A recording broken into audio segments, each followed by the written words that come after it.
Okay, so before this video starts, I just wanna say that this isn't my story. It's a fanfic. The link will be in the description, which will have other links as well. Also, with these videos I don't listen to the videos I upload, so if there is anything that is too bad or explicit for YouTube, then let me know and please timestamp it. Anyways, let's get into the video. Hello? Anime demigod. Here? Tamari and Tsunade screamed as Gaara's sand rose behind him and slammed into Naruto hard, thrusting him against the wall and holding him there. For Naruto, whose face hadn't changed from its impassiveness, it was business as usual, although there was a thin sheen of sweat on his face. He could practically taste the anger rolling off the Kaze cage and, truth be told, it was somewhat frightening. Gaara slowly and methodically walked forward until he and Naruto were face to face, their eyes never leaving the other. Tamari and Tsunade had calmed down and were watching what was happening with wide eyes. "What the hell were you thinking, Naruto?" The blonde blinked and narrowed his eyes. "I was catching and killing a dangerous criminal, Gaara. I couldn't let him get away." The sand tightened around him further and Naruto winced. "What you did was assault 4 Akatsuki members with no backup and no plan in mind. That was foolish. Well, it all worked out in the end." The sand lifted him from the wall slightly and slammed him back against it. Tamari screamed for Gaara to stop, but he paid her no mind. "What if it hadn't, Naruto? What if they would have captured you? What if Tsunade had not arrived in time? But she did, so we're arguing over nothing." Gaara's voice lowered itself to a whisper as he glared at his friend. "If you had died, what would become of Tamari? She loves you, Naruto. How would she handle the grief? How would I? Or Kankura? What about Tsunade and Jiraiya? You mean something to all of us, Naruto, and you would have thrown that away just to make sure that Sasuke's sentence was carried out." Naruto's head lowered so that his gaze would meet the floor. He heard her. "What?" Tamari strode forward and put her hand on Gaara's shoulder. He turned to meet her sad eyes. "That's enough, Gaara. He did what he thought was right. Don't punish him for that." The Kaze cage turned to Naruto and sighed as he lowered him to the floor. "Raise your head, Naruto. I'm mad at you as a friend and brother, not as a leader. You aren't being reprimanded." Naruto raised his head and gave him a weak smile. "Somehow, that knowledge only makes it hurt worse. I can handle authority being mad at me. Get used to it. I'm still mad at you, Naruto, so don't think you're off the hook. But, we have other things to discuss now." Naruto nodded and made his way back to his overturned chair, righting it, and sitting down with Tamari by his side again. He gave her a smile and took her hand in his, intertwining their fingers. She squeezed them reassuringly. Gaara watched the two of them out of the corner of his eye and a ghost of a grin came to his face. Yes, everything would be alright. He turned back to Tsunade and coughed into his hand.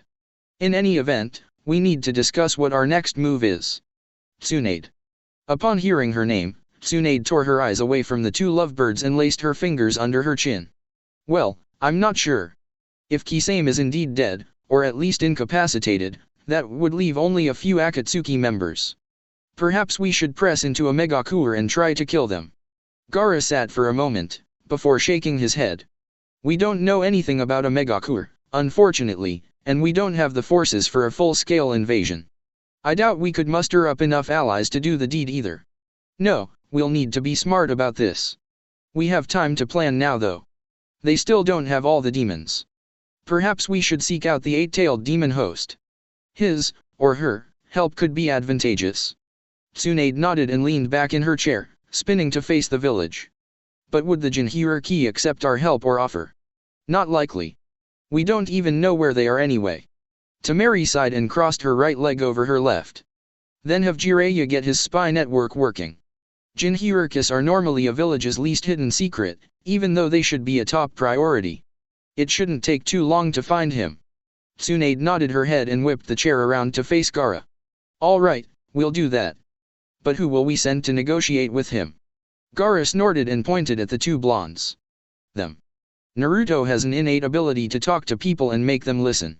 Tamari will keep him on task. They're perfect for the job. Besides, they're worthless to me right now since they're being lovey-dovey with one another." Two indignant hays were ignored by the cages. Tsunade nodded her consent to the plan. "When will they start?"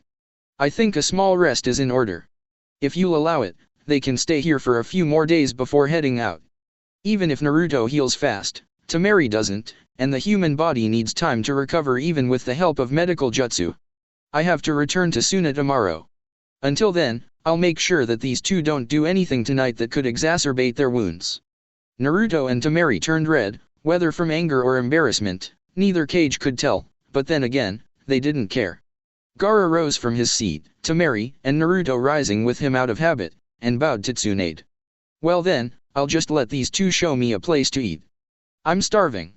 Tsunade sighed and waved them out, before glaring at the pile of paperwork before her. She picked the first page off the top and read it out loud. Petition by the Market District of Konoha to install more lighting so that we can sell our wares after dark. She growled and crumpled the paper into a ball before winging it into the waste basket. That's it. I'm going to start delegating more, tomorrow. I need a drink now. She started to reach for her sake bottle and remembered what Tsubasa told her. Shit. I forgot to tell him to contact the raccoon. Well, I'm hungry anyway and I want out of the office, I'll just eat lunch with those three. Giving a yell at Shizune that she'd be back later, Tsunade grabbed her green jacket off the hook and walked out the door.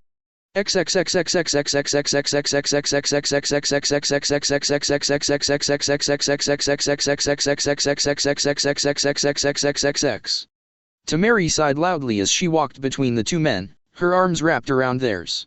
She couldn't shake the feeling that there was a confrontation boiling between the two and she wanted to avoid that at all costs. She had been unhappy with Naruto when he ran off after Akatsuki as well but realized that he felt obligated to do it. Gaara was not one to take such things lightly. He knew how much Naruto meant to Tamari and didn't want to see her hurt because of the boy's recklessness. Not to mention that he considered Naruto a friend and brother. It would have been a hard blow for him, his siblings, and Tsunagakuer. The blonde was important to too many people. Thinking of the people of Suna led her to think of his students. They adored him. How would his death have affected them? A teacher was like a sage to students, dispensing helpful information, helping them where they were able, listening to problems. Teachers were invaluable to both children and the village alike and, as the premier teacher of Suna, Naruto would be irreplaceable. Every person they passed bowed or nodded politely in their direction, some to her, some to Gaara, but most to Naruto. It only raised her ire more, that they would encourage his reckless actions. That's when she realized that she herself had not berated him for his rashness. She had been so relieved that he was alright that her anger at his actions had not come to the forefront, but now, that emotion was bubbling to the surface. She looked at Gaara and they locked eyes, sharing similar looks of disdain. With but a simple nodding of heads, she switched positions with Naruto so that he was in the middle. He was so preoccupied with his thoughts that he didn't notice or sense the two flat palms headed for the back of his head. Smack! Smack! Naruto yelped and rolled forward, coming back up facing the siblings, who were both glaring at him. He growled at them and rubbed the back of his head. What the hell was that for?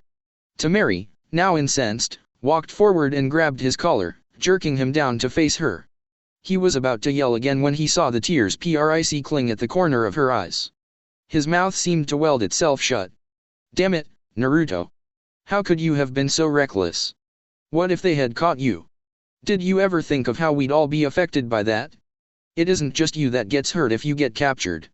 The people that had been passing by on the street began to slow down and Gaara gave them all a hateful look and flared his sand behind him.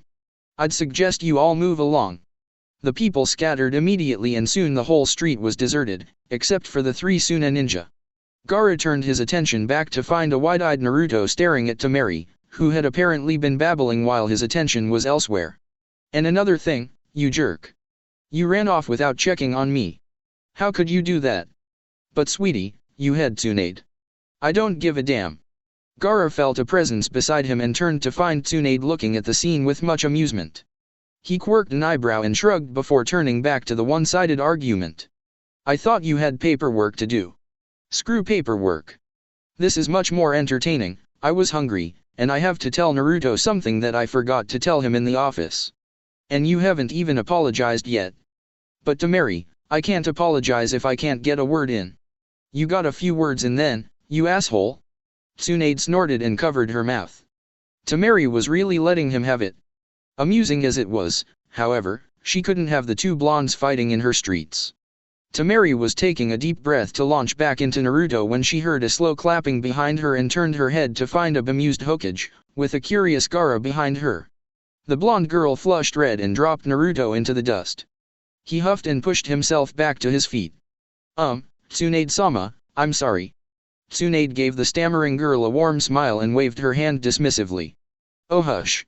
I enjoy watching Naruto get verbally castrated by someone other than Sakura or myself. It's nice to know that you don't let him get away with everything. Temari offered up an embarrassed smile while Naruto glared at Tsunade. The Hokage grinned cheekily and clapped her hands together. So, what say we find some place to eat? Preferably with a fine selection of alcohol.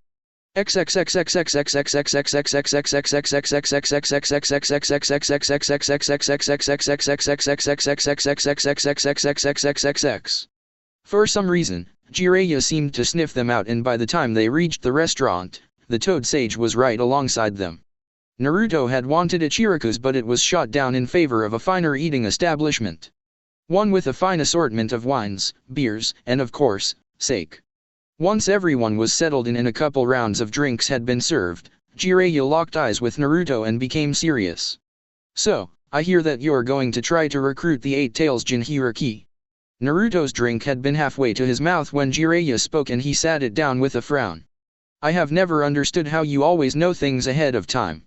Jiraiya grinned and tapped his ear. I keep this to the ground. It also doesn't hurt that toads are all over the place.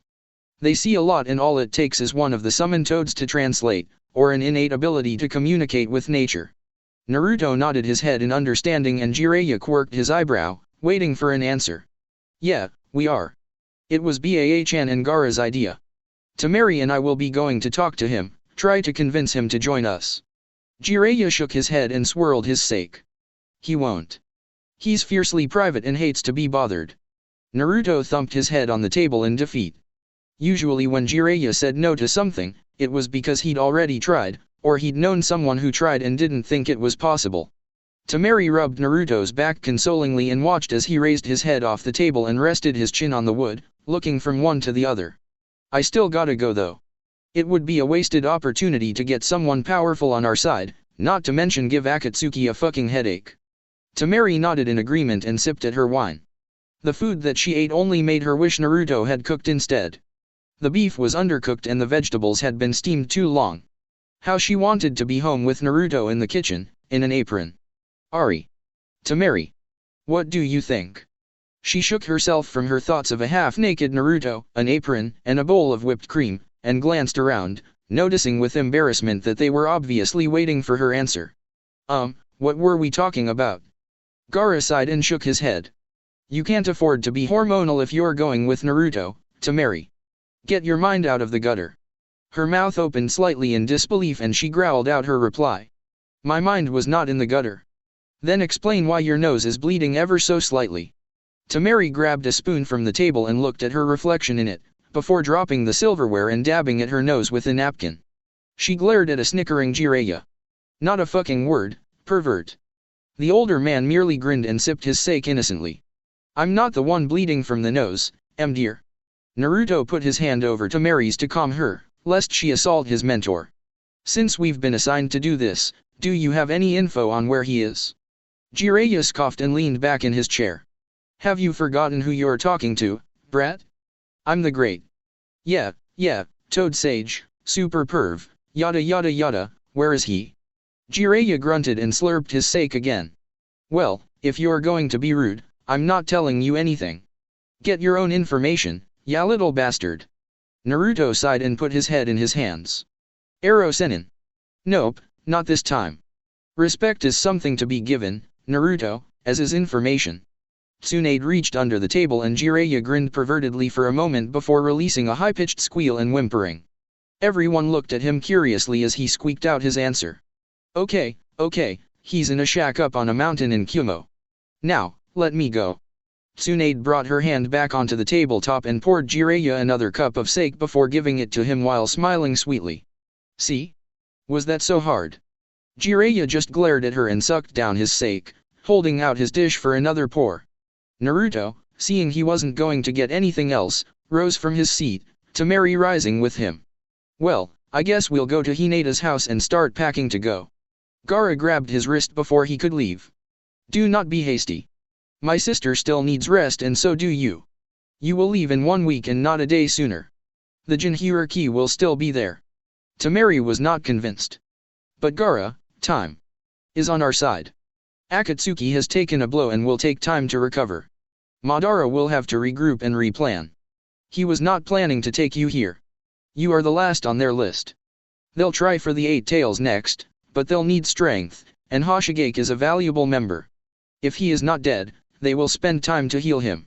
She nodded her head in consent, but she was not happy. She didn't want to be in Konoha anymore and she was sure Naruto didn't either. Before the two blondes could exit though, Tsunade called them back. Naruto, I nearly forgot to tell you something important. You need to contact Tsubasa again. He wants to talk to you about something. He nodded and wrapped his arm around Temari's waist as they walked out. Tsunade watched them leave with a sigh while swirling her wine glass. Ah, young love. Jiraiya grinned and downed his sake. But what about old love? You're just lucky I love you enough to actually even consider touching you. A cough from beside them brought their attention to a disturbed Gaara, who rose from his seat quickly. I believe I shall retire as well. I've heard enough. Jiraiya watched the Kaze cage leave with a twinkle in his eye. Dumb kid. If he'd have stuck around, he might have learned something. He turned back to a flustered Tsunade and his grin lessened. What? You're sleeping on the couch tonight.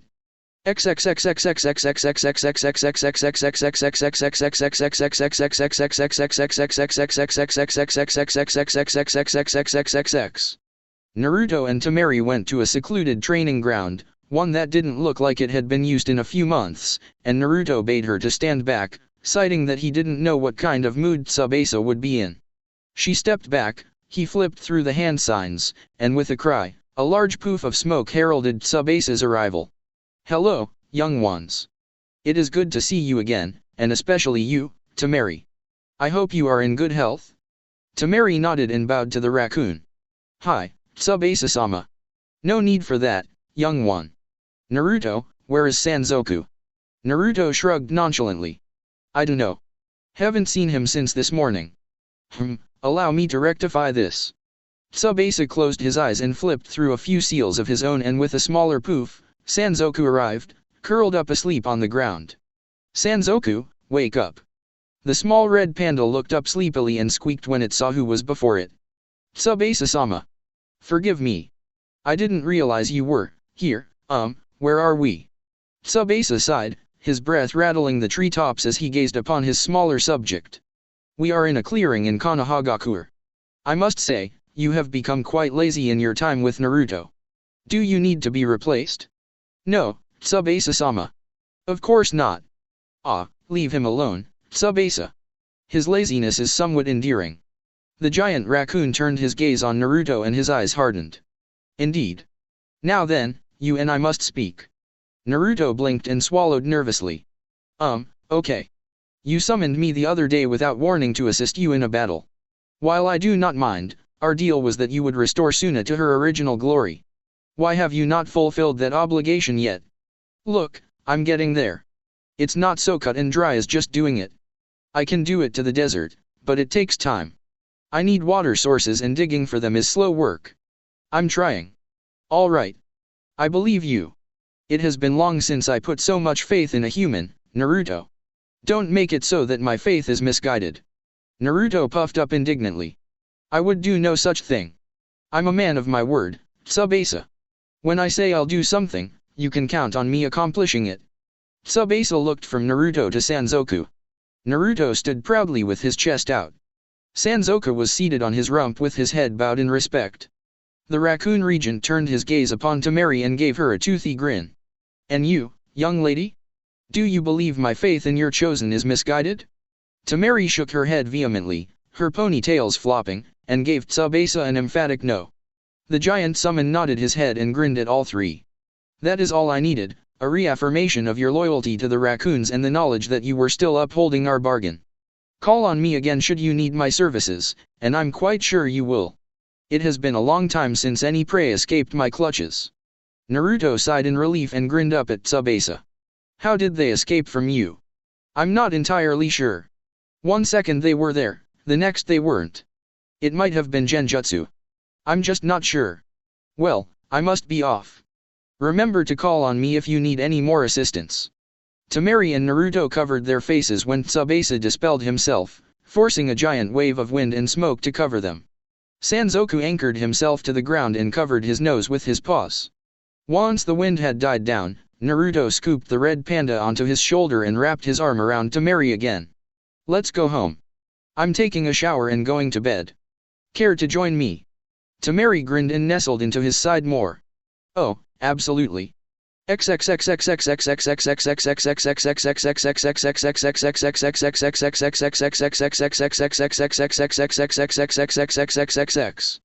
Gaara went home the following day, with instructions that once they had finished their mission of contacting the Eight Tails Jinhuriki, they were to report to Tsunade and then return home to Suna immediately.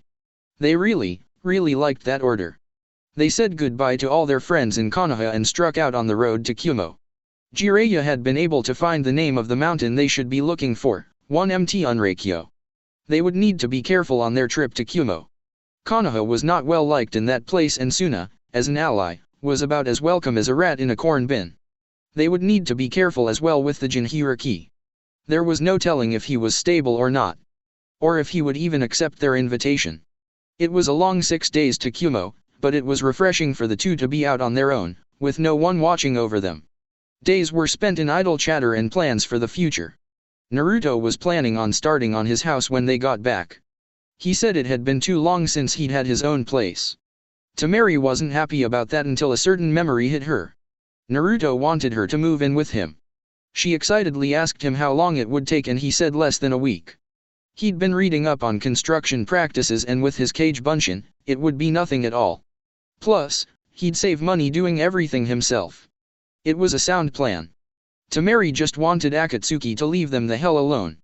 Her whole life she had been unhappy and when Gaara started acting normal, it had a snowball effect.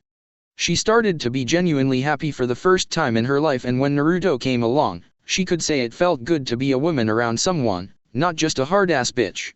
She had been scared to death when Naruto ran off after Akatsuki. Thoughts of his capture and subsequent death had run rampant through her mind. When she woke up next to him and heard his soft breathing, she had simply collapsed against him in relief. Now though, she wanted to get this mission over with and get back to Suna. Once he had the house built, she would get to do something she'd never done before, shopping for furniture. Oh sure, she'd picked out things for the compound before, but never for herself. Naruto was thinking along the same lines as Temari. He wanted this mission over with. He had something to build when he got back home. His own house.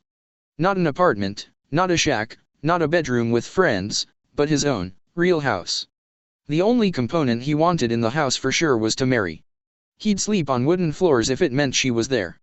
Mt. Unreikyo revealed itself through the fog in the distance and Naruto shivered at its size. Most assuredly, the Jinhuriki would be all the way at the top or at least close to it. He hated Kumo already. It seemed to be nothing but limitless mountain ranges with thunderstorms thrown in. The two blondes stopped at the base of the mountain and looked up. They could barely see something protruding out of the side of the mountain, about 3/4 of the way up. That had to be it. They shared a nod and began bouncing up the rocks, forsaking the path. It was much easier to stick to the rocks with chakra than to spend all day walking a winding path. Within 20 minutes they landed on the precipice outside the small shack. Naruto and Temari looked around for a moment and found nothing. Huh. Guess he's not here. A low rumble came from inside the shack and Temari looked inside the door, only to scramble backwards, falling on her butt and backing into Naruto's knees. He looked down at her curiously as she looked up at him. What was that all about? There's something in there and it isn't human. Naruto frowned and made his way over to the door, peeking inside. All he could see was darkness. I don't see. A fist met his nose and he stumbled backward, clutching it as blood ran through his fingers. Temari jumped to her feet and pulled her fan from behind her back, her head snapping back and forth, trying to watch both Naruto and whoever had hit him. A dark hand found its way to the doorframe and a groan was heard as the individual stepped outside into the sunlight. Oh goddamn, I hate the sun. People visiting in the day isn't any fun. Temari blinked at the bad rhyme and watched as the large, black man stretched and bent in several directions. Her analytical mind observed the many swords on his back and she quickly classified him as a Kenjutsu master, not just an expert. They were ill-equipped to fight such an opponent, especially in his element. A quick snapping sound let her know that Naruto had finally reset his nose and he stepped up beside her. Naruto let out a sigh and observed their mission.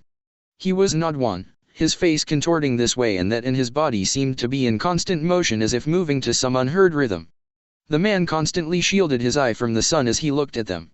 I was sleeping back there in my own little world. Now what brings you up here, you rude blonde boy and blonde girl? Naruto noticed that the man was trying to rap and was doing it badly and snickered. It was kind of a cool way to talk, he thought. Temari wrinkled her nose in disgust. Why the hell did she have to meet so many Weidos in her life? Was it so much to ask for one to talk normally? Seeing Naruto had a goofy grin on his face, she realized she'd have to be the spokesperson. We're ninja from Sunagakure. We've come to offer you our help in exchange for yours. Oh really, fly little honey? I don't do nothing for free, that costs time and money. Temari sighed when she heard Naruto snicker again and rubbed her temples. Could you please speak normally, sir? This is serious business. We're here to tell you about an organization that is trying to capture all the Baijuyu and Jinhiriki. Hakikira is no fool. Avoid the Akatsuki is the golden rule. Naruto smiled at the man. Is Hakikira your name? The black man nodded and bobbed his head up and down. Hakikira is the name. Ask me again and I'll tell you the same. Temari covered her eyes with her right hand and leaned against her fan. Sir, please, stop. The man, now identified as Hakikira, stopped gyrating and looked at Temari. She thanked whatever gods were listening and coughed into her hand. We've come here to speak with you about a possible alliance to defeat the Akatsuki. You are a part of their plans and, well frankly, we need your help. You're a lot more experienced than most in dealing with a Baijuyu, and since you have the second most powerful one, we thought you could help Naruto, my companion. Kira was now standing stock still and looking at Naruto with intensity. She was about to speak again, when he held his hand up. I know who he is, little lady. We've met once before, but neither of us knew what the other was. Naruto nodded his head. That Kumo bar, right? The one you got tossed out of for rapping badly while drunk. Kira's mouth turned up in a small sneer. They just don't appreciate good rhymes. Come inside, we'll talk there. The sun is murder on my eyes. Temari swung her fan to her back and set it into place. Will you stop rhyming and speak normally? Kira turned in the doorway and grinned at her. Does it bother you, little lady? Somewhat, yes. Then, yes, I'll rhyme. All the time. When I'm in a bind. When I'm in a line. Anything just to mess with your mind. Naruto and Kira both laughed as Temari grit her teeth and stomped her foot in annoyance. Naruto watched as Kira disappeared into the inky blackness and kissed Temari on the cheek. He's just doing it to annoy you, Temari. I think he likes you. You're probably the first woman he's seen in months. She huffed and followed him inside. There was nothing in the shack, it was just a cover that led into a cave. A light suddenly flared up and they saw Kira lighting a lamp and hanging it from a stalactite. He turned to them and folded his arms as he sat on a boulder. Well, you came here for a reason. Let's hear it.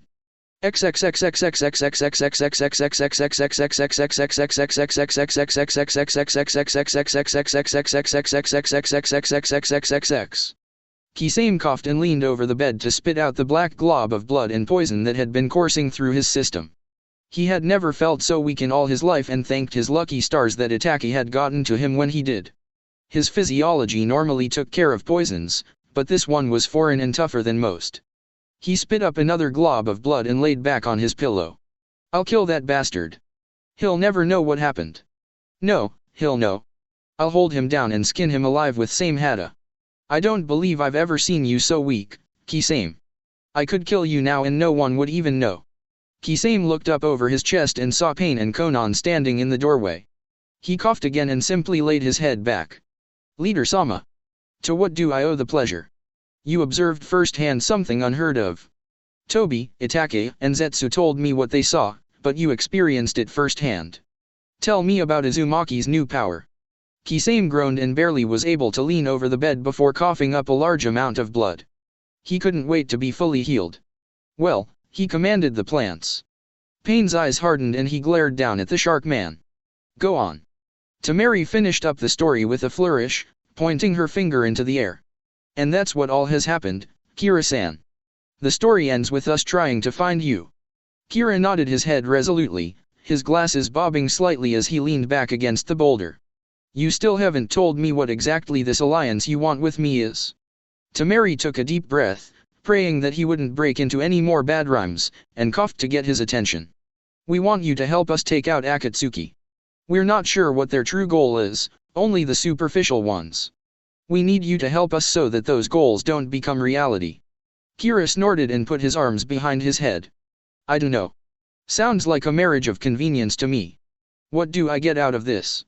Naruto's voice grew serious as he took a half step forward. Your life. Kira's eyes snapped over to the other Jinhuriki. Is that a threat? No, it's a fact. Akatsuki will kill you and then leave your soulless husk to rot. At least if we're together, then we have a chance to survive. I've survived so far. I doubt they even know where to look for me. Temari blinked and her lips curled into a tiny sneer. We knew how to find you. All it takes is the right person gathering information. If we can find you, they can find you. Kira grinned and sat upright on the boulder. There's a profound difference between me and other hosts though, Missy. Other hosts fight the demon. I didn't. I accepted it as part of me. Temari and Naruto were at a loss for words and Kira took that for disbelief. Don't you understand? I'm in perfect harmony with my Baijuya. I don't fight it, I don't insult it, I don't ignore it. I made peace with it. There is no host. There is no demon. There is only Haki Kira. I am the Hakubi. Naruto leaned forward, awed by this. So you mean, you can control your beast? In a manner of speaking. It's more like we coexist, just to exist. Without one cog pushing the other, the clock doesn't work. We both need to turn in rhythm to keep going. Temari put a finger to her chin. Explains his love of rap and rhythm. I don't need a group to protect me. I'm perfectly fine on my own. Naruto frowned and shook his head. Let me share a little information with you. Kira leaned forward, his hands on his knees. There is a certain spider living in Suna, and the rest of the world, known as the Granddaddy Long Legs. It is a very small, unassuming spider that children play with and laugh at. It is the most poisonous spider in the world and yet, it cannot harm those bigger than it, because its mouth is too small to bite the person holding it. So, one of the most dangerous beasts in the world is helpless against those who would be victims to its mighty poison. He cast his gaze upon Kira and glared. We Jinhuriki are like this. The strong can be toppled by the weak. Humans have no natural poison, no natural defense, except for our minds. We can make conscious decisions that go beyond the natural norm. Most of the time it actually clouds our judgment, but this is one time where it shouldn't. We're the spider, Kira, and the Akatsuki are the mean children who would pull off our legs. Separately, we can accomplish little, but if two of us were to band together, we could take them. After all, we hold the strongest of the Baijuya. Kira threw back his head and laughed long and hard. Temari grew angry when it showed no sign of stopping and slammed her hand on the rock, making an echoing sound, to stop him. What's so damn funny? We're being serious here. Kira stopped laughing and locked eyes with the blonde wind mistress. Do you really believe that tails denote how powerful these beasts are? Think about it. They're nothing more than chakra constructs. Shikaka was insane, but he could have easily been one of the most powerful Baijuya. His power to control sand was most formidable. There is sand everywhere, and where there isn't, it doesn't take much to make it. Other Baijuya have powers. What does the Kyuubi have? He looked at the two blondes as they sat in confusion, waiting for his answer. Power. Total, unrivaled power. Mastery over nothing, just enough raw power to do anything and be good at none of it. How else do you explain a disaster of nature being stopped? How many people can stop a hurricane? Or a tsunami? No one. You can't stop nature. Naruto smiled and kicked himself off the wall he'd been leaning against. How about a wager then? Since you're being contrary, and we can't go home empty-handed, I propose that we have a contest. Kira perked up immediately, as did Temari. Contest? What kind of contest? I'm going to show you that nature can be controlled. I'll show you my talent, in good faith, and you show me yours. An innate ability that you have. Show me your strength, what you're known for, and I'll show you mine. If you win, we'll leave. If I win, you come back with us. Kira nodded his head and walked towards the darker parts of the cave. Give me a moment to think about that. I'll be right back. Temari calmly walked over and grabbed Naruto by his ear, jerking it down to where she could speak in it. He protested her abuse of his poor ear and she twisted it a bit harder. What are you thinking? We want him to come with us. What if you don't win this contest? Naruto whined a little more and squinted his eyes. He wasn't coming with us otherwise. We can't force him to come. Alliances don't work like that. He needs to come willingly and this is a surefire way to get him to do it. Sanzoku, who had been knocked from his perch around Naruto's neck when he was hit by Kira's punch earlier, crawled out of the shadows and up to Mary's side, letting himself curl around her shoulders. Are you sure that you can win, boss? Your luck hasn't exactly been very forthcoming lately. I'm alive, aren't I? What more proof do you need? Kira chose that moment to emerge from the darkness and blinked when he saw Sanzoku. I didn't think you had a fur wrap when you came in, little lady. I'm not a wrap, you imbecile. I'm a summon. Holy shit. That thing talks. He walked over and began poking Sanzoku all over, getting all manner of little grunts and growls out of the agitated red panda. Never seen a fur wrap that could talk. Or move. That's weird as hell. I'm not a fur wrap, you poor excuse for a poet. Kira's eyes narrowed and his backbone straightened. Are you dissing my rhymes? Yes. Your rhymes suck. Kira backed away and stuck his finger in Sanzoku's nose. You take that back. My rhymes are fresh and funky. They're funky fresh? They're funky because they're not fresh, you idiot. Temari listened with a smirk as the two argued, rubbing her hand along Sanzoku's back. She and the furball might not always see eye to eye, but at least he could recognize bad lyrics as well as she could. She'd have to remember to give him a treat when they got home. Kira and Sanzoku were now nose to nose and snarling at each other. Sanzoku had unwrapped himself from Temari's shoulders and had his front paws resting on her head, growling at Kira. Temari, for once, didn't mind since Sanzoku was belittling a man who annoyed her. Just admit that you're not any good at rhyming and I'll stop saying you suck. Well, you're so quick to pass judgment, why don't you bust out a rhyme, you freaking throw rug. I know I can't rap. I'm saying you shouldn't. Naruto sighed and stepped between the two. Sanzoku, be quiet. Kira, what is your decision? Sanzoku immediately clammed up with a huff and wrapped himself around Temari's shoulders as he glared at the large black man, receiving a scratch behind his ears as reward for ruffling Kira's feathers. Kira blinked and turned his head to look at Naruto. Quite a presence you got there. What's your profession? Naruto grinned and cracked his knuckles. If you come with us, I'll tell you. Now, your skill. Kira nodded and sighed while walking toward the entrance. We're going to need to be outside for this. It's too cramped in here. He stepped outside and his hand covered his eyes immediately. Oh, hairy balls of the gods, it's bright out here. Goddamn ball of fire, circling the goddamn earth, why don't you snuff out? Naruto and Temari followed the grumbling Jinchuriki out, shielding their eyes from the brightness after being in the dark so long. Kira stretched and contorted himself before pointing at Naruto. I need your help. Come over here. Naruto quirked an eyebrow. Why? Because to groove right, you gotta have a partner. Naruto blanched and took a half step back, slightly behind Temari. I don't swing that way. I'm dating her. Kira froze and turned to the blonde, his glare clearly felt through his sunglasses. Not like that, you idiot. I'm talking about my skill. Now get over here or I'm just going to go back inside and not listen to you anymore. Naruto ambled over and stood before the irritated Jinchuriki. Kira took a deep breath and settled into a fighting stance. Attack me. Naruto blinked owlishly. What? Attack me. Don't strike for earnest, you know, to kill, and neither will I. I'm going to show you my skill. I promise that you'll feel the blade, but it will not cut you. I need you to set the beat so I can get my groove on. Naruto nodded once and rushed forward, jabbing out at Kira. The black man began to nod his head to an unheard beat, his shoulders bobbing, and his face set into a grin. Before Naruto could even see, the man had drawn a sword and jabbed it forward, tapping it against Naruto's cheek. The blonde leapt back as Kira's body gyrated to his own rhythm. Without warning, Kira threw the rest of his swords into the air and ran for Naruto, slashing this way and that. Naruto felt the dull edge of the sword touch him and shivered, knowing that it could just as well have shaved some skin from him. He leapt away again and watched as Kira took up a crane position and the swords dropped into place. One in each hand, one in his mouth, one in each fold of his arms, one caught and held in the fold of his uplifted right knee, and one held under his left armpit.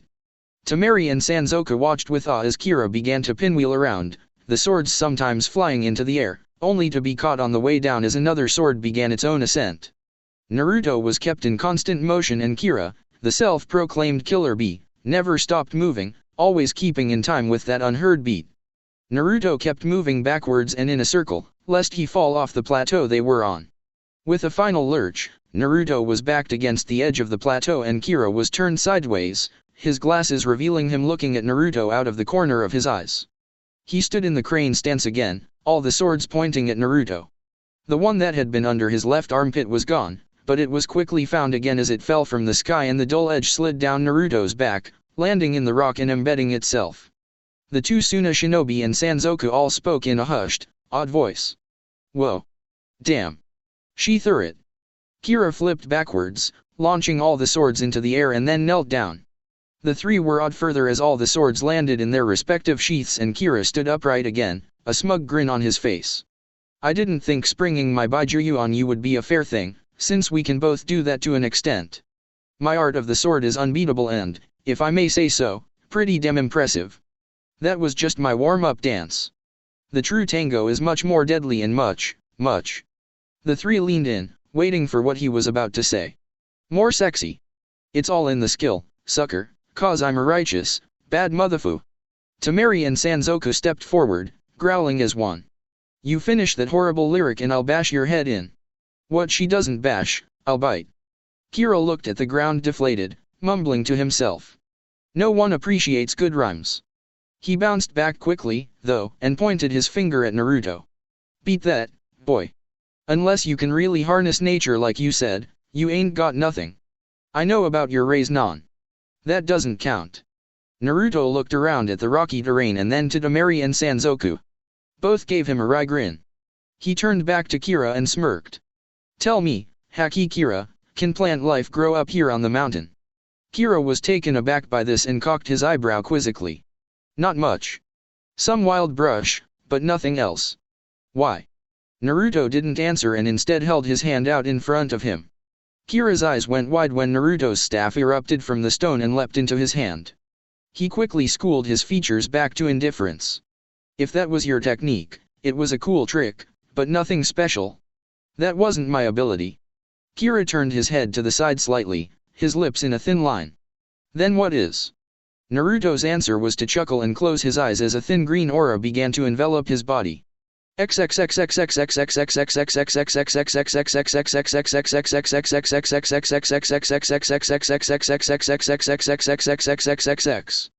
Kira sighed as they walked along the road back to Konoha, his hands firmly implanted in his pockets. I can't believe I was outdone by a schoolteacher. A Chiryunin schoolteacher, no less. Man, that sucks. Temari giggled from her spot beside the man and he threw a hateful glare at her. What the hell are you laughing at? Temari smiled at the man, her spirit high. They had succeeded in their mission and once they'd checked in with the Hokage, they'd be able to go home. She hadn't felt this good in a while. Oh, nothing. I just think that you'll like getting out and about. You've been on that mountain for quite a while from what you've told us. It'll do you good to see some new places. I happen to like my privacy, little lady. Besides, you'd be surprised what I can hear up on that mountaintop. I hear all kinds of things. Temari leaned forward, suddenly interested. Oh? Like what? I've heard all about your boyfriend and his vendetta against the Akatsuki and the Uchiha brothers. The news that carries on the wind is somewhat old, but I do learn of the outside world. It keeps me sane. He sighed and kicked a stone out of his path. Naruto and Temari were both listening intently now while Sanzoku slept. I wasn't one of the Jinhuriki who was abused, or threatened, or anything of that sort. I was ignored to the fullest, sent up to that fake shrine, and left. Someone would bring me some food every now and then, but I quickly learned that they didn't want to speak to me. I was to be taught swordsmanship and the abilities of the ninja. That was all. Nothing more, nothing less. I was to be their trump card, their ace in the hole, their secret weapon. They sent the best swordsman of Kumo to teach me how to handle blades. Soon, there was nothing else they could teach me. I was the best. So, they sent the best ninjutsu masters to teach me how to handle my element, Raiden. Soon, there was also nothing left to teach me in that respect and I was alone again. Then, it spoke to me. It tried to take over my body, but I would not cave. I tried to force it into submission, but it would not submit. After many years, we came to a conclusion. We were both stuck together, forever, and there was nothing we could do about it. So, we agreed to bond. Naruto perked up and his ears twitched in anticipation. Bond. Kira nodded and turned his attention back to the road. Yeah, bond. He would give me his power and I would give him mine. Essentially, there is no Hakusabi anymore and there is no Kira. So, we became Haki Kira, an amalgamation of the best of both. His power and my slick rhymes. Temari sighed and readjusted her fan since it was digging into her back. I don't know about the slick rhymes, but your life has been typical of a Jinhiraki. Loneliness, fear, hatred, these all seem to be commonplace things. My brother had it worst, I think. Our own father kept trying to have him assassinated. Kira nodded his head and pushed his glasses back up on his nose. The host of Shukaku. I've heard that his Baijuyu no longer inhabits his body. How is that possible? Naruto watched a civilian couple pass them by and then turned to Kira again. The woman who originally sealed Shukaku into him sacrificed her life with a rebirth jutsu so that he could live again. Now he has the power over sand, but Shukaku isn't tormenting him anymore. Kira nodded and the three walked on in silence for quite a while. As they neared a town and dark began to settle, Kira looked up at the appearing moon and smiled sadly. I don't know what I'd do if I were to suddenly find myself without my Baijuyu. It's been with me all my life. When I was lonely, at least I knew it was there. Despite the hardships it has brought upon me, it has given me other comforts. He turned to Naruto once more. What would you feel if you woke up tomorrow and the Kyuubi was gone? Temari and a now awake Sanzoku listened intently as Naruto stared straight ahead. I wouldn't know what to do. The Baijuyu can't just disappear from the world, so that would mean that he's loose. I wouldn't ever let that happen. He cast his gaze upon the rest of his group, his face grim. I wouldn't wish this curse on anyone else. I'm not sure anyone else could handle it. I wouldn't even wish the Kyuubi on another Jinhiraki. Kira smiled and winced at the loudness of the town. He was going to hate this, he could tell. Sleep would not be forthcoming. I see we're of like minds then. These things are both a curse and a blessing, making us neither angel nor demon. We are something else entirely. Temari wrapped her arm around Naruto's and squeezed it. You're both human. You're humans with a burden that none of the rest of us could shoulder. That's what makes you strong. Naruto smiled down at her and squeezed her arm. Kira looked on with a smirk at the happy couple. See what I gotta put up with all the time? If you think that's disgusting, then by all means, live by yourself for your whole life. Seeing that just gives me hope that someone will shower me with affection someday. Of course, they have to love me and my dope rap. Cause Kira is a party that's always on tap. People hear my flow and all come on the run. Wherever the killer bee's standing is the spot with all the fun. Temari palmed her face, mostly to hide the embarrassment since they had just entered the town and people were beginning to stare. Please, someone, anyone shut him up. Naruto just laughed and kissed her cheek.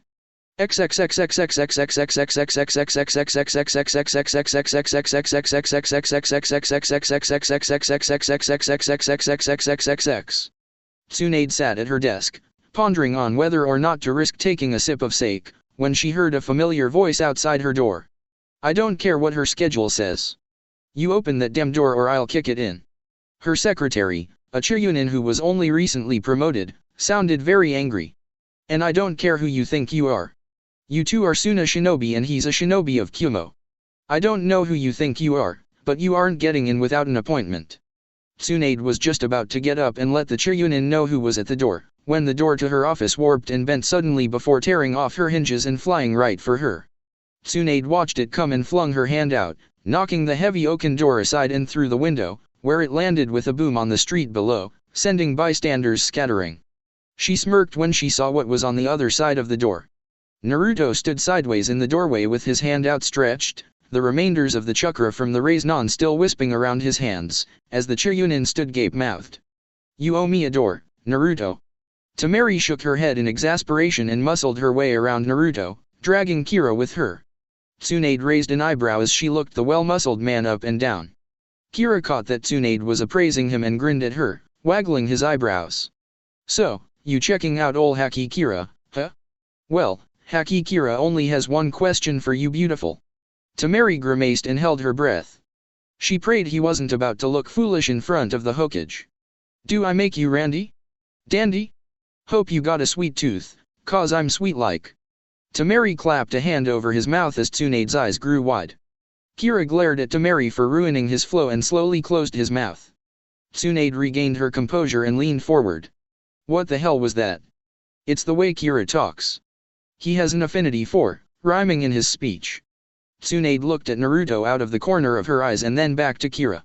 Please refrain from speaking like that in my presence. It's annoying. Kira sighed and hung his head in defeat. Nobody appreciates my rhymes. Naruto patted Kira on the back, consoling him, while Temari shook her head and addressed the Hokage. Tsunade-sama, this is Haki Kira, the host of the Eight-Tailed Beast. He's agreed. I was suckered. Temari sighed and continued on. Agreed to help us. At least, he's agreed to come to Suna with us. We'll figure out more there. Tsunade nodded her head and stood. Well then, I welcome you, Haki Kira, to Konohagaku no Sato. How long will you be staying before returning to Suna, you three? One night. No need to alert Hinata. We'll just get hotel rooms tonight. We've been away from home for too long. Tsunade winced and averted her eyes to Naruto for a moment. He simply stared ahead, not seeming to care. A small, wistful sigh escaped her lips, which Kira caught. His eyes darted from one blonde to the next, storing that information in his head to ask later. Tsunade nodded her head and walked around the desk, enveloping Naruto in a hug. Come see us again later, brat. You don't have to be a stranger just because you live in Suna. Naruto hugged her back and let go, his arms falling to his side. His eyes locked with Kira's suspicious ones for a moment as he led the way to the door and held it open for the others. Let's get lunch, huh? I'm starving.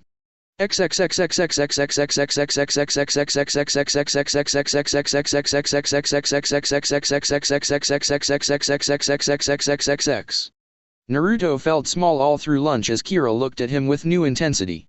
It seemed he had suddenly become a puzzle to his new ally that the man couldn't figure out. As they checked into their hotel, Kira grabbed Naruto before he could follow Temari into their room. She turned around, giving him a curious look, as he waved at her. I need to borrow your boyfriend for a minute. I'll give him back in a moment. Temari watched as the door was slammed in her face and turned to a bewildered Sanzoku, who sat on the bed. What was all that about? I don't know. That guy is weird as hell. I don't try to understand him. I agree.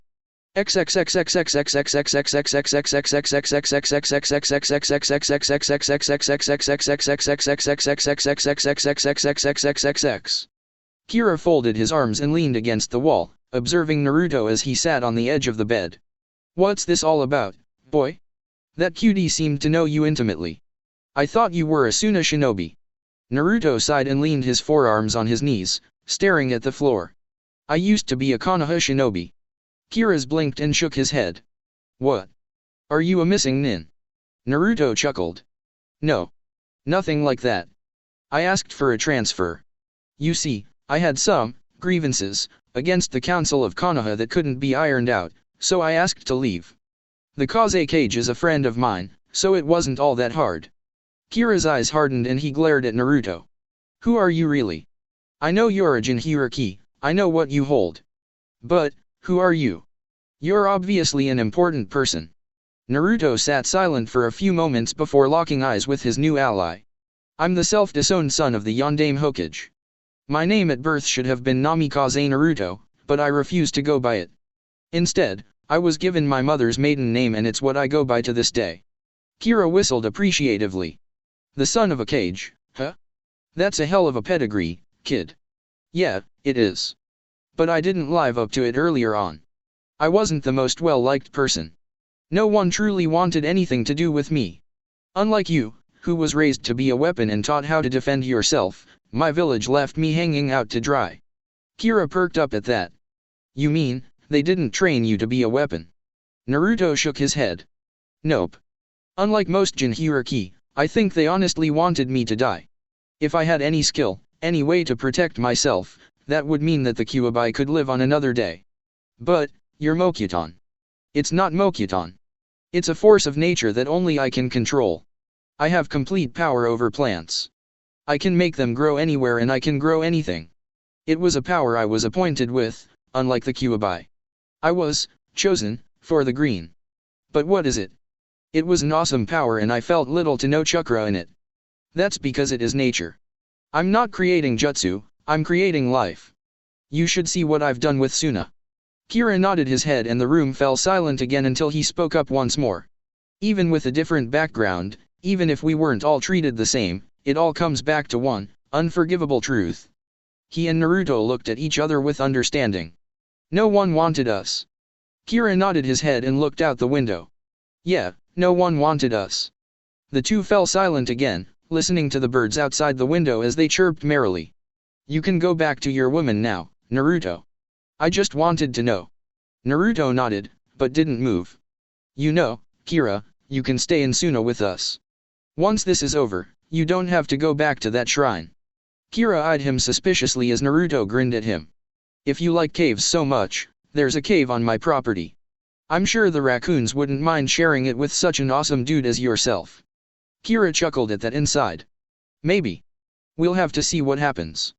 Our future isn't looking very bright right now. I know a girl who would love a guy like you. Open, honest, muscular, talented with his mouth, so to speak. Kira quirked an eyebrow and grinned lecherously. Oh yeah? What's her name? Naruto grinned devilishly and drew the woman's outline in the air. Urameshi Kari. Kari and Kira, I like that. It's easy talking to another Jinhuriki, isn't it? Like talking to someone you've known your whole life. Now, tell me a little more about this Kari.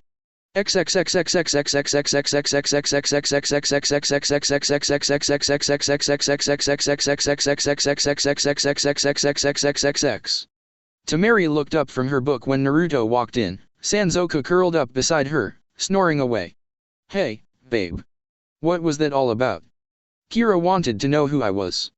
He leapt onto the bed, landing hard, and sending Sanzoku flying into the air.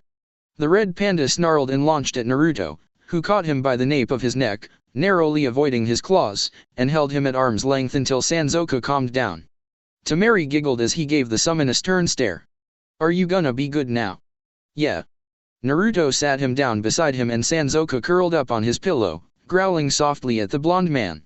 Timei snuggled into his side and went back to reading her book as he wrapped an arm around her. What ya reading? Oh, a book on cooking. I figure if we live together I can't let you cook all the meals. Tima-chan. Remember the last time you cooked? It tried to come to life. Gaara had to kill it with his sand. We ate out that night. It wasn't that bad. Tamari. It growled at Kankura. Everything growls at Kankura. It tried to bite Gaara. Lots of things dislike Gaara. It bit me. You probably deserved it. Naruto sighed and took the book out of her hands, holding it over his head as she reached for it. Hey. Gimme that back. No. Leave the cooking to me. Tamari folded her arms and leaned back against the headboard. Then what am I supposed to do around the house? Naruto grinned and kissed her on the lips. Look pretty. Tamari grinned into the kiss and caressed his cheek with her left hand. I guess I can handle that. Trying to sleep here. Then go sleep with Kira. I'm sure he isn't making any noise. I'll just go sleep in the bathroom. Tamari giggled as he shut the door behind him and turned back to Naruto. Now, where were we?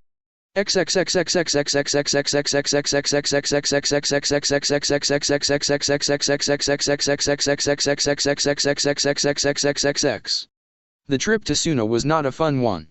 Kira grumbled the whole way, complaining about the heat as they crossed the desert and the overall brightness of the sun.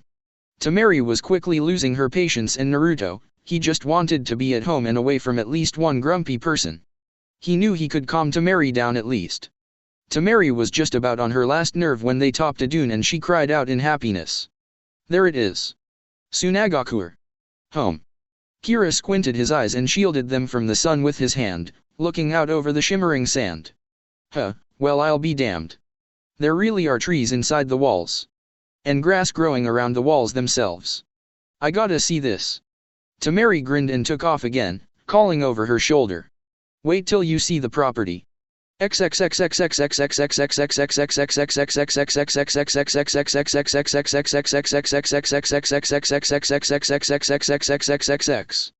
Unfortunately, such pleasantries had to wait as they had to report in Tagara.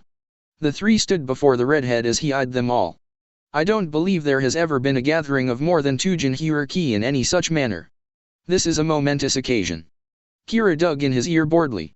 Yeah. Where's the nearest bar so I can get a drink? I'm parched. Gaara snorted and a small smile crossed his face. You're just like Naruto, always worried about your next meal instead of what's important. You three go rest and see me in the morning. We'll do this then. Naruto, Tamari.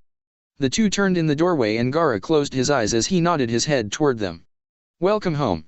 We all missed you. The two blondes grinned and led Kira out. Where are we going? My property. You'll love it. He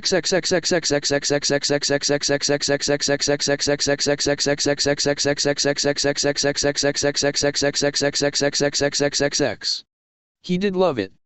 Tamari and Naruto watched as Kira bounded around the place like a little kid, sampling all the fruits and drinking from the stream. He finally ran back over, his face set in a wide grin. Show me where I'll be sleeping tonight. Tamari cocked her head to the side. Are you sure you'd rather not sleep at a hotel? We can arrange accommodations. Kira shook his head and Naruto led them to the cave. Wait here. I'll need to ask the caretakers if they will let you stay. He didn't wait for their answer and walked inside into the main chamber and knelt on his knees, a feeling of calmness and peace washing over him. Caretakers, I've come to ask a favor. 2 raccoons, slightly above the average size, waddled out of the shadows, gold and blue vests adorning their bodies. The female of the two sat on her haunches and clasped her paws together. What do you need, Naruto-sama? Ask, and we shall try to grant it. I need you to let a new friend of mine stay here. He is a Jinhiriki as well and is used to living in caves. I thought he would be more comfortable here. The male nodded his head and clasped his paws together as well. Bring him here, that we may see him and determine his intent. Naruto nodded and rose, walking back to the entrance and motioning for Kira to follow him. Tamari was miffed that she had to stay put, but her mood lightened when the kids came out to play with her. Kira followed Naruto into the chamber and knelt beside Naruto. He felt a sense of calm wash over him and closed his eyes. This room, it's mystic, isn't it? Yes, it is. Welcome, Haki Kira. Please remain still so that we may determine if you can stay. Kira sat motionless, his eyes closed, and allowed the 2 raccoons to pull his arms away from his body until he sat as if receiving a blessing. The male raccoon nodded to the female and they arranged Kira's limbs back to their former state. He is not the purest being in the world, but we will allow him to stay. Perhaps while he stays here, he can find peace with himself. He may stay in the main chamber. The kids will see to it that he isn't lonely. Kira nodded his consent and was about to rise when the female raccoon pulled on his hand. Stay. Let the energies flow over you. By morning, I promise, you'll feel right as rain. Kira bowed his head to the raccoons and spoke to Naruto as he settled into a lotus position. I shall see you in the morning. I feel like I can almost touch heaven here. Naruto chuckled and rose to his feet, bowing to the raccoons. Thank you, caretakers. I'll bring you something good to eat on my next trip to the sea. Thank you, Naruto-sama. We appreciate it as always. Carry on in your mission. Do not falter. He nodded and walked out, casting one look back at the prone Kira, who sat as unmoving as a statue. The kids squealed happily when they saw him and Tamari stood, the one who liked her hair, or was it a different one? She couldn't tell since they all looked the same, planted firmly atop her head. Naruto leaned forward and kissed her. Come on. Let's go home. We have a lot to do tomorrow. What's tomorrow? Well, we have to talk to Gaara, get Kira settled, and then, we start on the house. It's the start of a new day, Tamari. She smiled and locked her arm in his as they walked toward the village. The sun was setting and cast its purple and gold and orange and yellow hues beautifully on the horizon. Sunrise, sunset, will they always begin and end with such beautiful colors? He gave her a loving smile and squeezed her arm. As long as you're with me, every day will be beautiful. She smacked his arm playfully. Flatterer. It won't get you anywhere. But, it is nice to hear. I believe it's already gotten me somewhere, my dear. Oh? And where is that? Your heart. She snorted and wiped a tear from her eye, from laughter at his absurdness or the touching things he was saying, he couldn't tell. Idiot. I fell for you because you were like a little puppy. I just couldn't kick you away. And now? She grinned evilly. Well, now I have the puppy on a leash and he'll do whatever I tell him. Why let go of such an obedient pet now? They both laughed and walked onward toward the compound until Tamari spoke up again, humor in her voice. You know, a leash sounds. Don't even think about it. Kira stretched lazily as he looked around the cavern, its multifaceted gem-like surface throwing prisms of light everywhere. It made for quite the surreal experience, one he could continue to live with for quite a while. Unfortunately, he had to meet the Kaze cage, hang out with Naruto, and, to his unbidden glee, meet a supposedly hot chick named Urameshi Kari. Yep, life was good for ol' Haki Kira. He stood upright with a happy sigh and rolled his neck from side to side. He hadn't felt this rested in some time and he hadn't even slept. He'd merely meditated the entire night. You would do well to stay close to this Uzumaki Naruto. I feel a change coming in the world, and your brother will not take your leaving very lightly. Kira snorted and put his hands behind his head. My brother is of no consequence at the moment. My students should be able to take care of protecting Kyumigakuer in my absence. Besides, who the hell would want to invade that place? The eight-tailed ox rolled its eyes. Be that as it may, there is a revolution coming and you will be instrumental in it, as will I. The boy who holds the Kyuubi will be the catalyst for all this. Take my advice and stay beside him. Before Kira could reply, the ox faded into the background of his mind, content with having said its piece. The bearded man hated when his beast did that, but it was eccentric as well as powerful. He'd learned to put up with its nonsense over his years as its host. A faint sound echoed in from outside the cave and Kira stiffened, turning his head slightly to catch the noise better.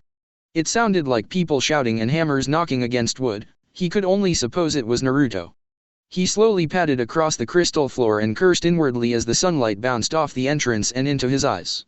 With a readjustment of his glasses, he stepped out and put a hand over his brow to help shield him from the accursed light.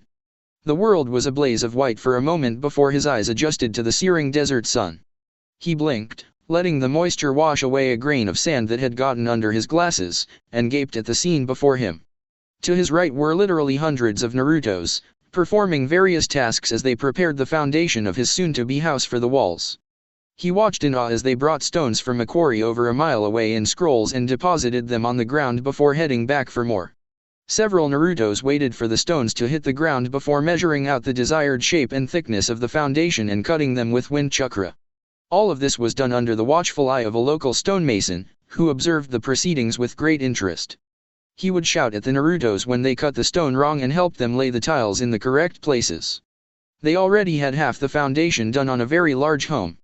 Straight ahead, he could see several Narutos working on cutting down trees and dragging them to an empty site, where even more waited to trim the branches off and slice the tree into lumber for the frame. He marveled at the use of wind chakra in such an unorthodox way. He marveled even more when, for every tree that he cut down, Naruto would raise another from the ground. With a final twist of his head to the left, he saw what he guessed were Naruto's students, running drills and exercising under the watchful eye of yet another Naruto. It amazed him that the blonde could do all these things and still show no ill effect. The fact that he apparently used none of the Kyuubi's chakra to do it made it all the more astonishing. Enjoying the sights, Kira? The bearded man glanced upwards and saw 4 shadows covering his exit. He cautiously stepped into the sun and shielded his eyes again as he looked upward. He recognized Temari and Naruto's outlines, but he didn't recognize the other two. A flash of teeth brought his attention to Naruto's face as he grinned at his newfound ally. Morning. Hope you slept well, cause we've got a busy day ahead of us. Kira snorted and threw his thumb over his shoulder, pointing in the direction of the madness behind him. Seems like you got an early start. I didn't realize that I'd stayed in the caverns that late. It's not all that late. It's only a bit past 1. Anyway, Kira, I'd like to introduce you to a friend of mine. This is Kankura, current premier puppeteer of Tsunagakuer. The black-clad man with the scrolls on his back waved at Kira jovially. Naruto pointed to the other one. And this, as you already know, is Gaara, the Kaze cage. He's been most eager to meet you again this morning. Kira, while not the most respectful of individuals to anyone, recognized the cage for who they were and the power that came along with the positions. Besides, he was an ally, right? It wouldn't hurt his reputation as a badass too much. He bowed at the waist to Gaara. "Kazekage-sama, it is an honor to meet you again." Gaara nodded his head, his arms folded across his chest. "Likewise. You can drop the formalities, Haki Kira. There are certain days I don't like to be reminded of my position. Simply call me Gaara.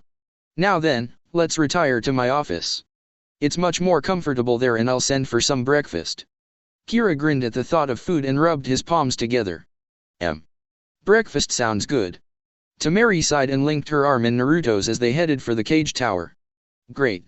Another idiot with a stomach bigger than his brain." Naruto frowned and poked her in the side. "What did you say?" "You heard me. I didn't stutter."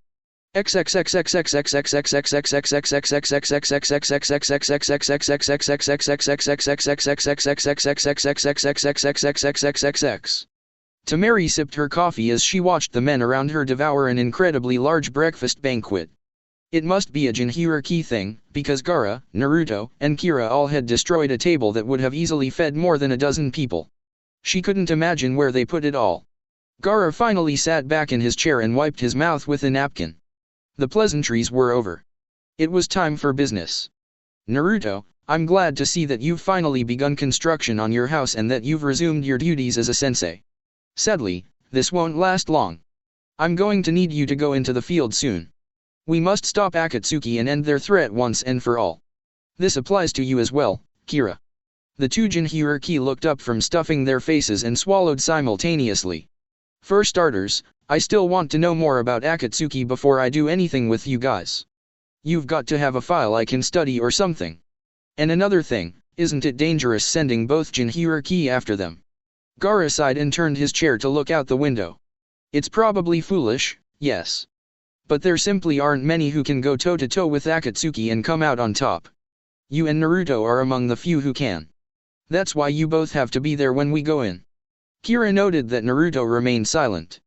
He was probably in on the plan already and had helped devise it. "What's the plan?" Gaara swung the chair back around and folded his arms. "We go into a Megakure and find them first." Kira knocked his chair over when he stood up, anger on his face. "That's insane. You're talking about going into the belly of the beast. Why in the hell would we attack them on their home turf, when they have ninja around them to help fight and protect them?" Kankura sipped at his coffee and sat the cup down. "Because there's no other alternative. Believe me, and Temari tried to talk these two out of this. The Hokage did too. But there really is no other alternative. We either strike at them now, or we relegate ourselves to their hit-and-run tactics for the rest of our lives. They've always struck first, not the other way around. They're down to only a few members now. Now is the time to strike." Temari shook her head. "No. The time to strike is when we know they're at their weakest. A Megakure is an isolated nation. They have very little trade and are self-sustaining. Because of their isolationism, their population doesn't have much of a boom, seeing as they can't afford to have more people than they can feed. We need to hit their food supply and anything else of value before we attack." Naruto frowned at his girlfriend. "I don't like attacking civilians. Cutting off the food supply hurts more than the shinobi. It hurts innocence." Kira reached over and slapped the young man in the back of the head. "For a shinobi and a sensei, you're pretty damned naive, Blondie. There are no innocents in a Megakure. They are all part of this little conspiracy, either through active participation or unwillingly. They've allowed Pain and his little troop to take over their country and follow him blindly, like sheep. I've heard stories of their blind devotion. They rush in without thinking, glad to die in the service of their god." The Suna ninja stared at him, curious as to how he knew all that. Naruto voiced their unbidden question. Kira scowled as he spoke. "My brother is the Raikage. I know a few things. I suppose I left out that little detail when I gave my backstory, huh?" Naruto grimaced and sat forward in his chair. "Yeah, you did. What else haven't you told us?" Kira snorted and took a bite out of a mango, savoring the taste. Sweet. "Yeah, my brother's the Raikage. It's not like we have a great relationship though. He's my brother and I love him. He loves me too. But we don't like each other. I stay up on that mountain unless I'm needed and no one ever comes to visit. He has a couple jounin watching me at all times, but those idiots are incompetent. The only people I've ever had a good relationship with are my students. Naruto quirked an eyebrow and smirked. Students? And you made fun of me.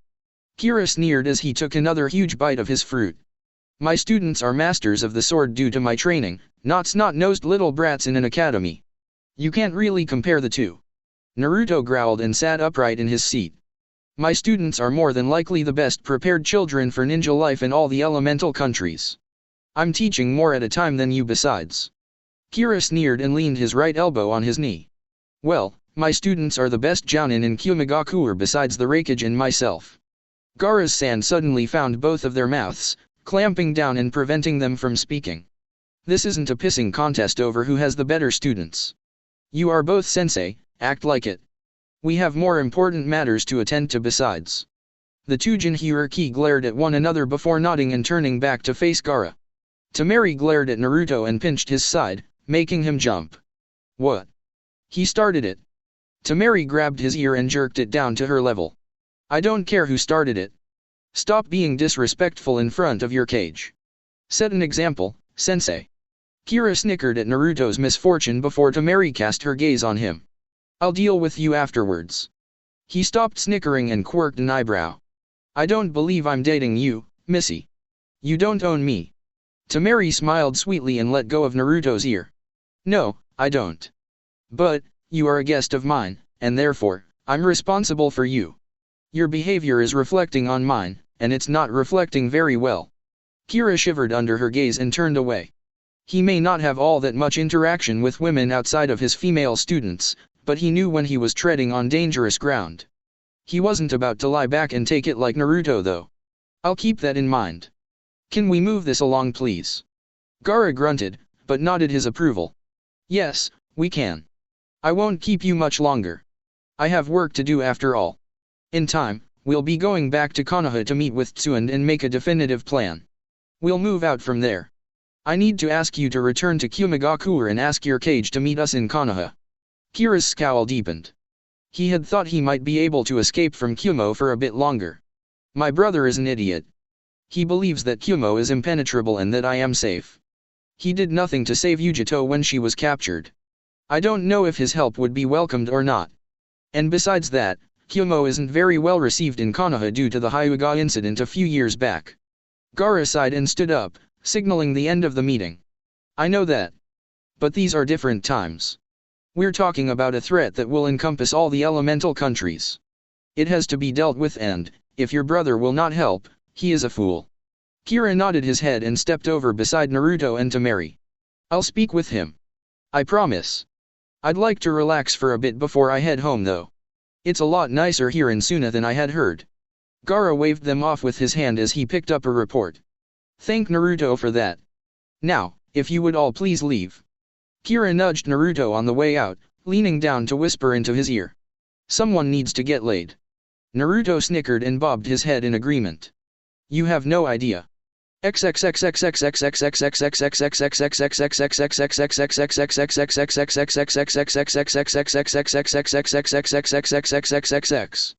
Kankura excused himself when they were out of the office, citing that he had drawn patrol duty, yet again, for making Gaara angry about something or other. As he sullenly walked off, Kira clapped his hands together and grinned at the two blondes.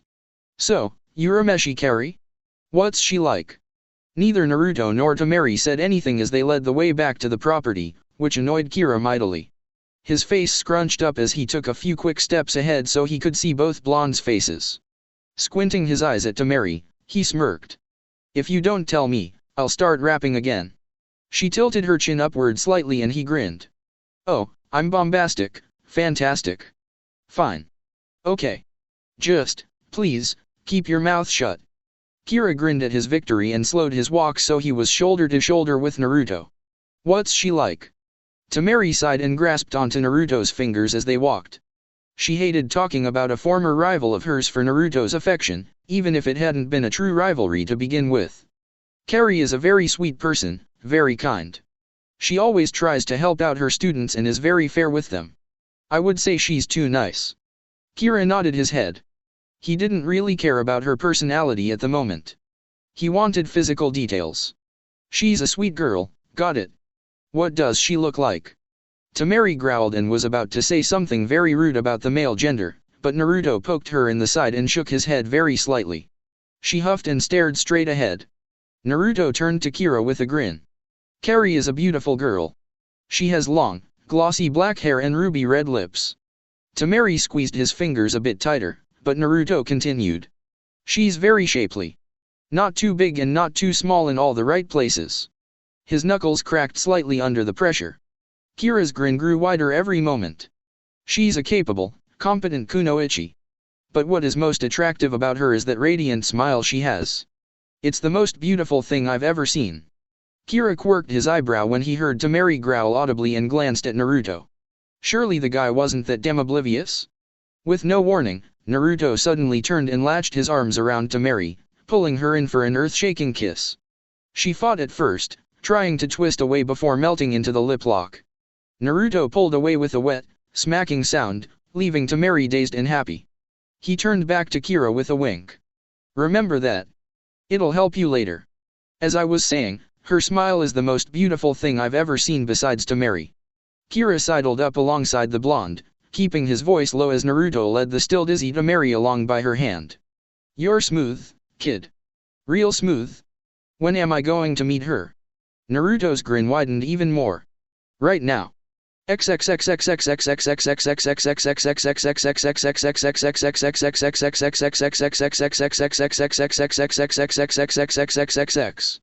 Kari had let her class out a bit early so she could grade some of the tests she had given them.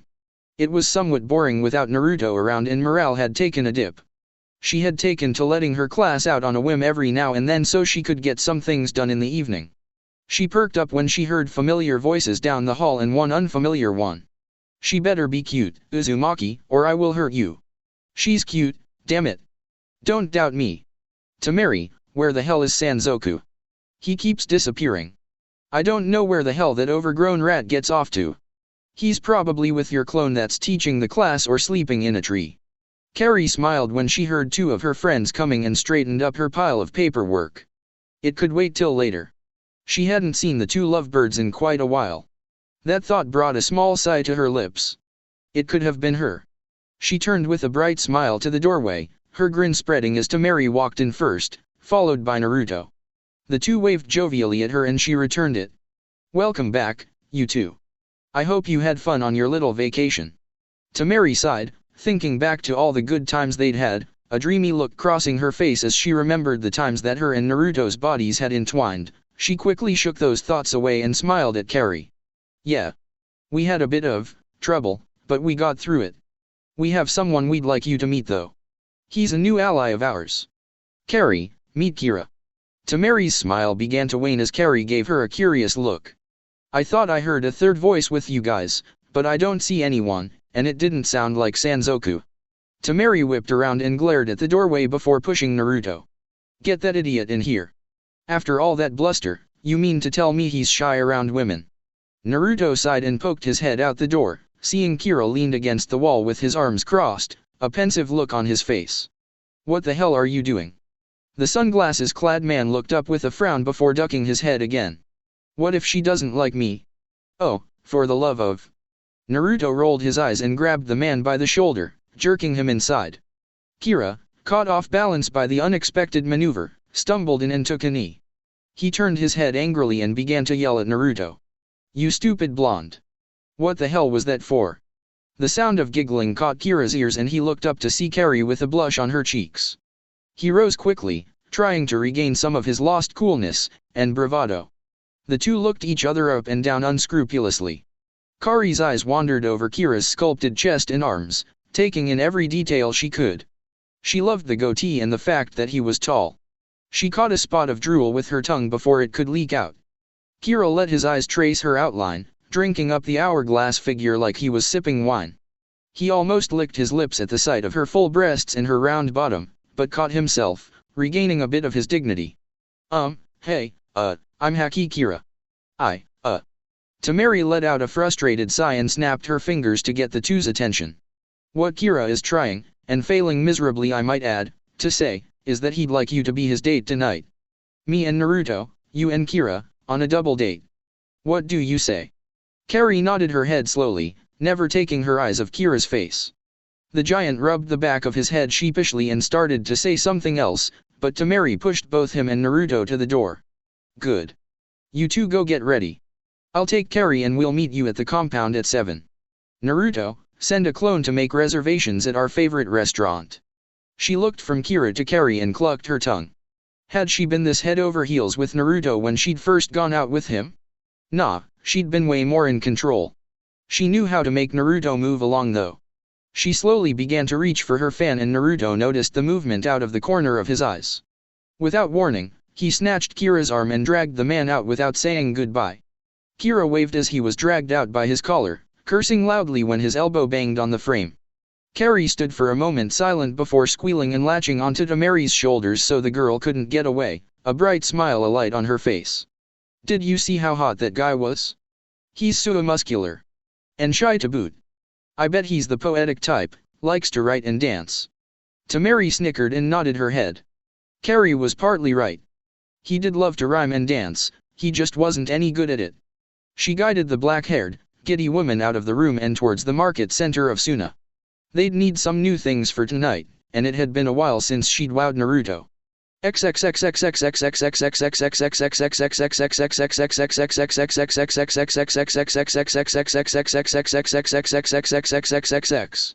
Naruto didn't stop dragging Kira until he knew he was a safe distance away and stopped, letting the larger man drop into the dust. While Kira was picking himself up, Naruto made a clone and sent it off to make the reservations. The dark-skinned man leapt to his feet, undeterred by his dusty backside, and grabbed Naruto's hand, shaking it up and down. You are a miracle worker. You see that chick, man? She was digging the rap machine. Naruto chuckled and wrenched his hand out of Kira's mighty grip. Yeah, I'm the greatest. I told you she was cute. Cute? Son, she was a bombshell. Dynamite. Out of sight. Baby was tight. Way better looking than any Kumo chickie I've ever seen. Guess if you can't grow plants out here in Suna, you grow good-looking women. What a find. Think she likes me? Considering she was doing everything short of drooling on her shirt checking out your body, I'd say yes. Of course, she doesn't know about your personality quirks yet, but I doubt that would deter her. She's pretty persistent. Now, come on. We've gotta get you something to wear this evening. The restaurant is a formal one. Temari likes to dress up when we're out. Kira stopped and looked down at his clothing, before narrowing his eyes at Naruto. What's wrong with the way I look? Naruto put his hands up in placation. Nothing. We just have to dress a bit more formal to get in this restaurant. Standard shinobi clothing really doesn't cut it, you know.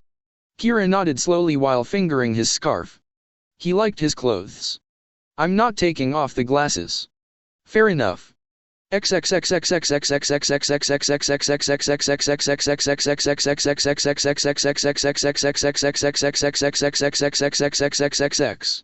Naruto and Kira sat on the couch in the den of the compound, waiting for Temari and Carrie to appear. The girls had gotten in earlier than they had and Temari had told them that they were not to come up the stairs under any circumstances, under pain of death. Naruto had simply agreed and led Kira to a downstairs bathroom where he could shower and change. Naruto winced a bit when his working clones all dispelled for the evening, informing him that the foundation was complete and that most of the frame was up. A pile of lumber was left beside the house, ready for more work in the morning. He sighed and shook his head. He'd have to commission more nails from the blacksmith tomorrow.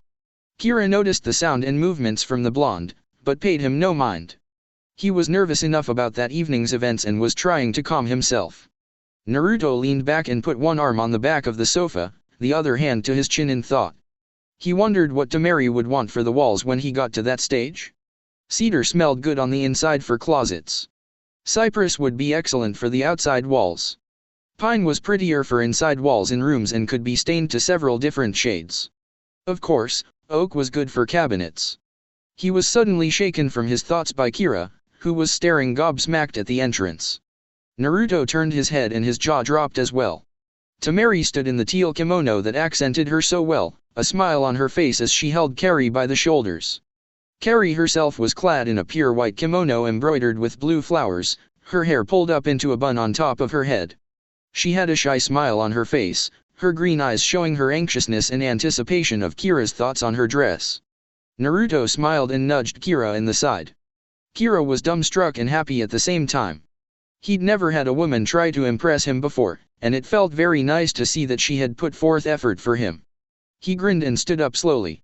Kari's eyes followed his body from the ground up, taking in the finely tailored black pants, on up to the golden coin hanging on a pendant from his neck, to the linen shirt that he had unbuttoned showing a bit of his chest. Her gaze went down to the black jacket held in his arms and then swept upward to his face, which bore a broad smile, and his black sunglasses. Temari and Naruto stood to the side, his arm around her waist and her leaning into his side as they watched the prospective lovebirds entrance each other. Their jaws threatened to unhinge when Kira bent at the waist and brought Kari's hand to his lips, kissing the knuckles, and bringing a blush to her lips. What majesty the gods hath wrought, what wondrous things untold. The night is young, the future bright, the present surely gold. Temari blinked and looked at Kari's face. The woman looked as if a fire had alighted itself upon her cheeks as Kira stood upright again, a wry smile on his face. Kari took her hand back slowly and gave him a shy smile. That was beautiful. Are you a poet? The spoken word is mine to command, like a ship's captain upon the sea.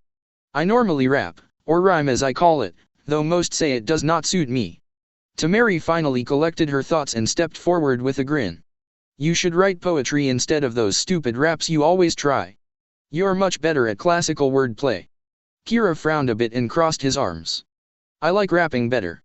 Although I'm extremely good with writing poetry, rhyme is rhyme no matter the rhythm it is set to. Perhaps it's merely the fact that the beat in your head doesn't match up to what you want to say, or you just suck at rap. Hello, Kari-san. While Kari smiled and waved back at the red panda, Kira growled at the newly appeared Sanzoku and kicked out with his foot, missing the summon by mere centimeters. No one asked for your opinion, rat. And where the hell have you been all day? Around. I visited the caves to make sure you hadn't defiled them. You little. Naruto scooped up Sanzoku by the nape of his neck and brought him up to eye level. Now, you two. Sanzoku, we're going out for the evening. Make sure that nothing happens to the house, and that Kankura doesn't spread his puppets out everywhere when he gets home. We might be out late. Fine. Just make sure he doesn't traumatize Kari-san. She's too nice to be subjected to his horrible lyrics. Kari giggled and latched onto Kira's arm to prevent him from strangling the red panda. I happen to like what I've heard so far. His rapping can't be all that bad. Sanzoku shrugged as Naruto sat him back down. Your funeral. Don't say I didn't warn you. Temari clapped her hands together and got everyone's attention. Okay, everyone outside. Let's go get something to eat.